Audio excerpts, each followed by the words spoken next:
Hi, everyone. My name is Kaylee Pickett. I'm a faculty member in the special education department and also the coordinator of our teacher apprenticeship programs here in the College of Education at Missouri State University. I'm going to tell you guys a little bit about our program here at MSU and what it offers and how you can get involved.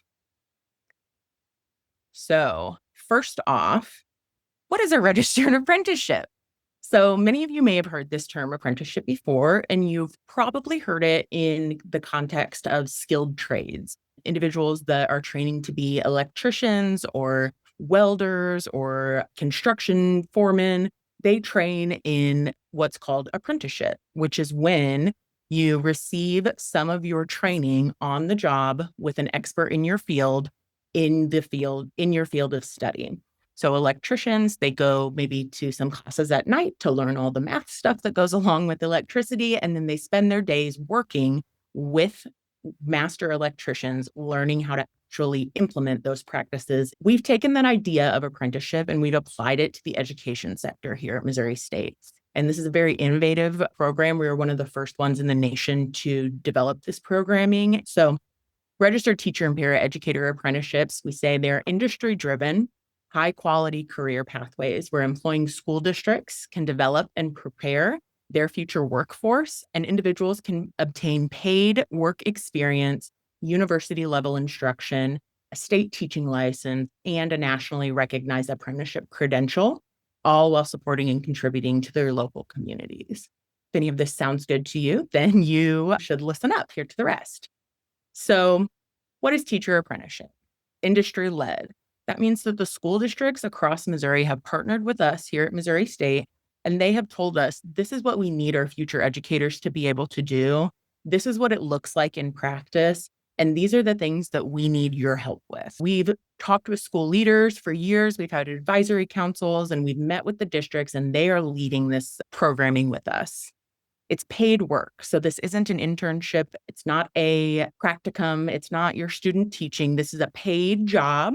And you and whatever school district you work for, I'll talk about different roles that you may be working in and different ways that might work for you, but it is paid work and you receive on-the-job learning and mentorship. So you're going to be assigned a mentor that's going to not only help you learn about just the environment that you're in and the actual job that you've been hired to do, but also give you some informal mentorship on just working in a school, working with children of that age group, working with adults in a school building, that kind of informal mentorship that can't always be taught in a textbook.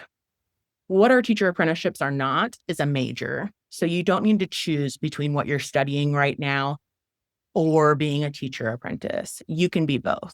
You can be an elementary education major and be a teacher apprentice. You can be a special education major and be a teacher apprentice. You can be an educational administration major and be a teacher apprentice. So it's a stack on top of your current programming. And it's not an extracurricular or a club. Like we had said, there's no meetings that you have to attend. There's no activities that you have to do. It's a piece of programming, and it's not an extended practicum. So you're not always going to be doing things for a class while you're at work. Sometimes you're just going to be working, and that is fine, but you will be learning those skills of the teaching trade. MSU, our RTAP programs here, it's a partnership with Missouri schools to attract, prepare, promote, and retain qualified and invested educators. We currently partner with over 314 districts across the state. The majority of those are K-12 public schools, but we also partner with some early childcare centers, private schools, charter schools, and those. And we're always looking for new partners. So it's highly likely if you already have a job working with children that we already have a partnership with the district that you work with. And if you do not, we are more than happy to reach out and form that partnership with your employer. You can take a look here and see what counties we are represented in. We currently have 362 teacher apprentices that are working all over the state. We've got some areas where we would like to obviously make some more partnerships, but we've got a really good representation here across the state. We're based here at our Springfield campus, right around this area. We've also got our satellite outreach campuses in Neosho and Lebanon and West Plains that have teacher prep programs that have apprentices working in them as well. And we have students that are taking remote classes that are working practically in Iowa, all over the state. So we've got a very good representation of Missouri here. There's a large team of individuals that would support a teacher apprentice. Some are going to be more regular in their appearance in your apprenticeship program, and some are just going to be kind of backstage bystanders that are there to potentially offer support, but you might not interact with them regularly. The ones that you'll interact with regularly are those first two, Missouri State University and your employing school district. So as I've said several times, this is a partnership between MSU and your employer. So we'll be working very closely together, the two of us, to make sure that you are supported in your work and that you're also supported in your learning. You're the apprentice, you're a big part of the team as well. And we always like to make sure that you guys are informed and know what's going on. And we've got a couple other offices here that are going to be more of those background people. So the U.S. Department of Labor, they're who sponsors our apprenticeship program. We are a registered apprenticeship, and that's how we earn that registered apprenticeship credential at the end of your apprenticeship. They are the ones that will send you your apprenticeship agreement that you'll sign. And I'll talk about that in a few slides, but you won't have regular communication with the U.S. Department of Labor. Another one is the Workforce Development Center and the local job centers. You might have more communication with these individuals, especially if you are applying for a grant or a supportive service that's offered through them. You'll be assigned a case manager, and they will help you to navigate the grant funding and getting services that you might need, support, those pieces. And then two offices here at Missouri State that most students do end up engaging with at some point, but might be a little bit more important to you if you're in a teacher apprenticeship program, would be the MSU Financial Aid Office and the MSU Adult Student Services Office. All to say, we have professionals here on campus that are trained to help you get through your time here at Missouri State and your education and help you do it in the best way possible. So we've got support here for you all, and it will just kind of depend on what you need as to which offices you're directed towards or what you might need to discuss with them. Why does all of this matter? There's three big topics that I don't think are going to be a surprise to anyone that we're talking to here, but these are the big things that matter about teacher apprenticeship. Schools need quality teachers, and they've been asking for a while to be able to take more of an active role in preparing their future educators and their future administrators. They want to find individuals in their communities that are ready to learn and grow with them and be promoted and stay in their district. So that is one of the pieces of apprenticeship that we are trying to help them with, is find people that are ready to invest. The school district invests in you, you invest in the school district, and you're ready to form that long-term partnership with them. The next piece is teacher candidates need experience. So early career teachers and administrators, one of their biggest claims and this is nationwide since the beginning of time, I think, is that they could always use more time in the classroom actually applying those practices that they learn in their college classes, applying them with children. And that is one piece in the apprenticeship program, that you have those opportunities regularly throughout your employment to apply some of these practices and experiment around and kind of find your own self as a teacher and your own style before you are tasked with the big jobs where you're the full-time teacher, and gives you a little bit of exploration room. And lastly, students rely on wages. So it's 2025, and I'm sure many of you can understand that most students here at Missouri State are going to rely on part-time or full-time employment to be able to afford their college career.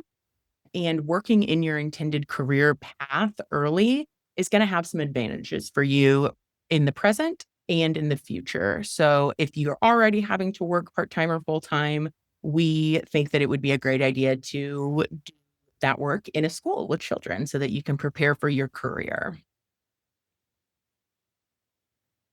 Some great things about the registered apprenticeship program that you would be able to experience is you're going to receive mentorship and build relationships with potential future administrators and colleagues. So just getting in there, even if you're working, before or after school, or you're a part-time teacher aide, building those relationships with those individuals so that when it comes time for you to graduate and apply for an interview for certified teaching roles, you already have some relationships that are built within the district, which can be a really, really great benefit for students.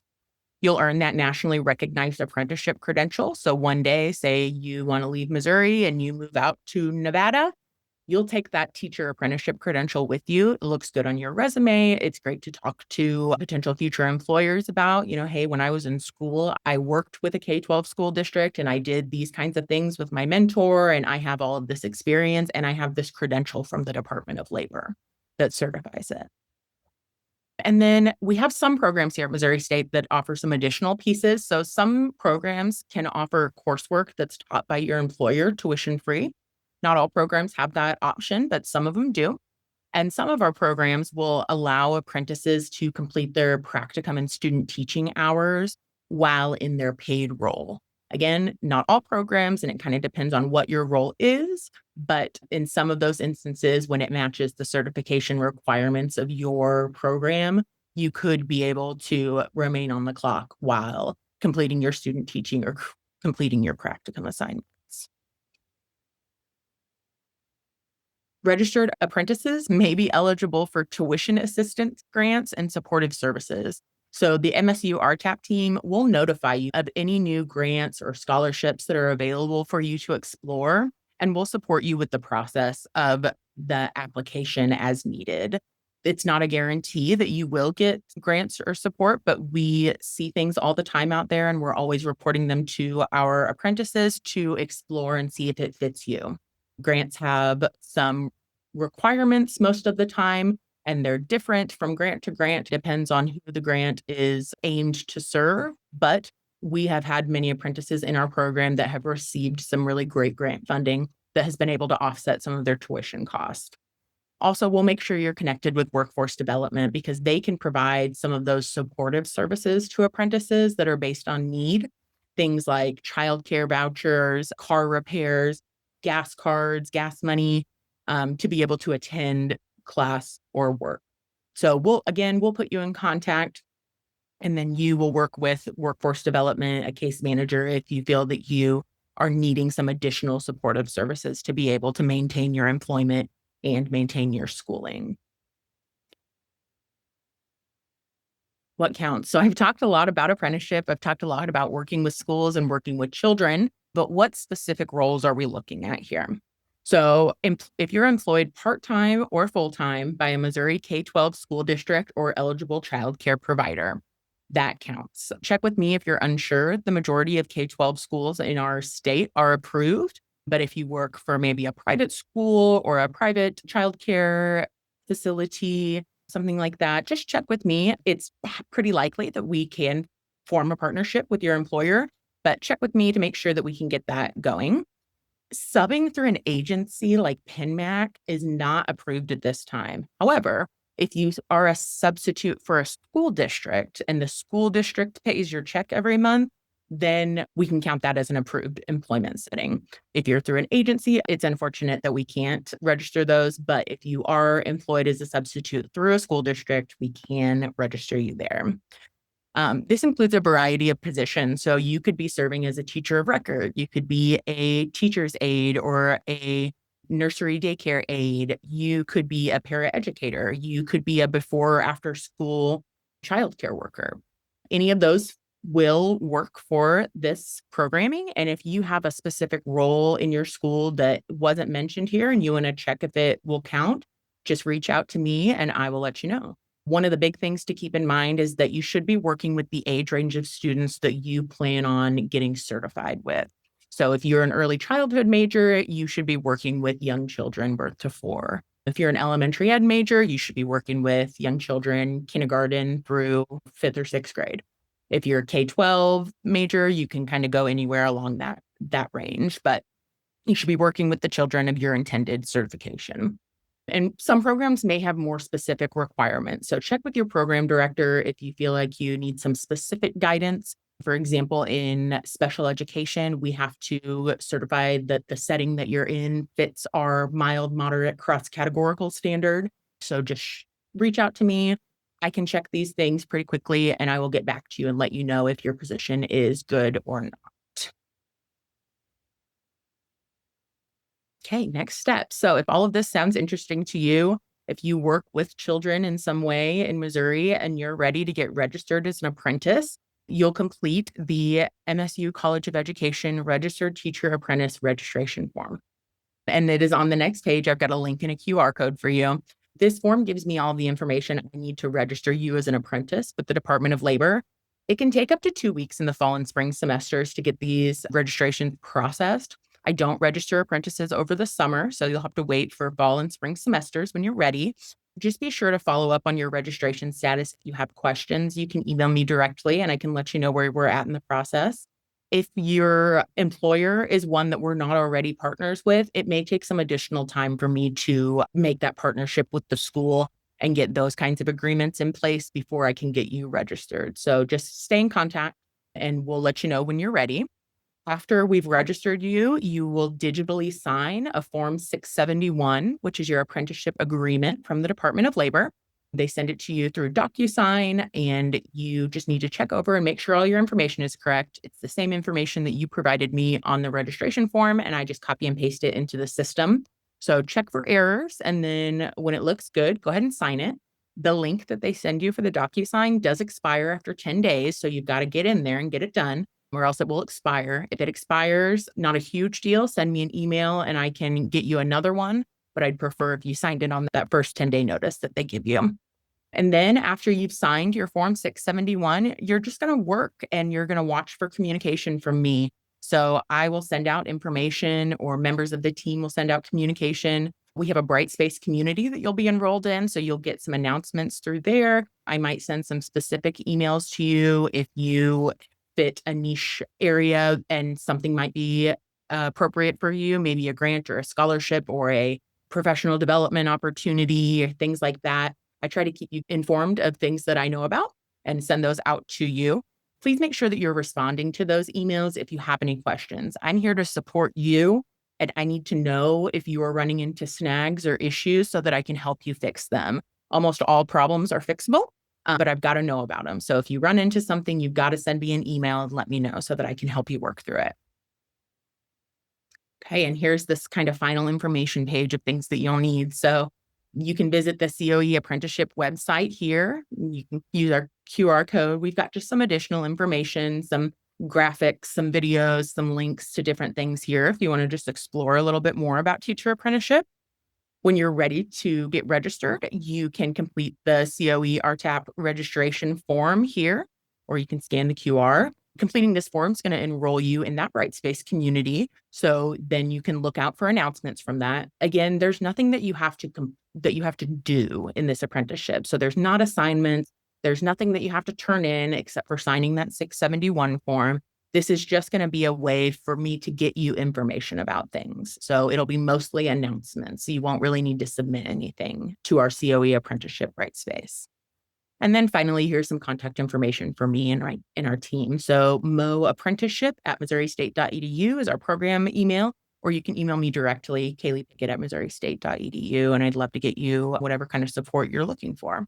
So make sure you're reaching out if you're interested. We'd love to have you join our apprenticeship program and start building that experience in schools and forming those relationships with administrators and teachers, and getting you closer and closer to being certified teachers. So reach out if you have any questions, and have an amazing semester.